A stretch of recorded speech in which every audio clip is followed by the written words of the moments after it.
Arthur Dong is a professor at Georgetown University's McDonough School of Business. He also provides strategic advice to American firms operating in China.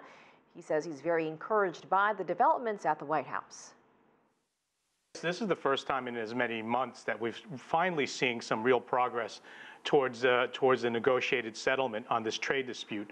What I saw today and what we witnessed in the White House was an atmosphere of, rather than hostility, but an atmosphere of comedy between these two countries and the leaders of these two countries. It was interesting you say that, because we also heard this message in this letter from President Xi Jinping and Donald Trump, talking very fondly of their relationship, talking about his grandkids sending this Chinese New Year's message. So now it looks like we're starting to look toward at the point that these two presidents will meet and what they want to accomplish. Are we really saving the meat of the negotiations for the two presidents? Yeah, I think enough progress is being made, and what we see in the last few days is certainly an acceleration of the progress that's being made towards the settlement of this trade dispute.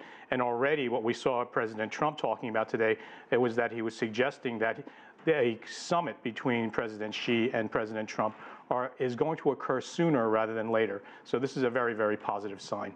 What are your thoughts on the reports of China buying $1.2 trillion of U.S. goods? Well, that's a big number. That's a big number, and I think it's certainly music to the ears of the Farm Belt in the United States, which is suffering right now, and certainly for the energy sector in the United States. Both sectors are certainly going to benefit in a very meaningful way, as well as many manufacturers in the United States, as China shifts its focus and purposely, focuses on purchasing more U.S. goods. What are you looking for to happen this weekend, and what are you thinking we'll see at the end of it? Yeah, I think the tougher negotiating points are still going to be discussed. In other words, intellectual property right protection, greater access to the Chinese market on behalf of American technology firms, and most importantly, the structural changes that the Trump administration is asking for with regard to the state-owned sector in China. Those are going to be very difficult topics to cover in the days ahead. But I think the best case scenario is what we're going to see is by March 1st, an extension of the deadline and what has been described as a memorandum of understanding in terms of some of the key issues being reduced to paper and being reduced to, real commitments on both sides. And if a trade deal or some sort of memorandum of understanding is agreed to, what happens after that?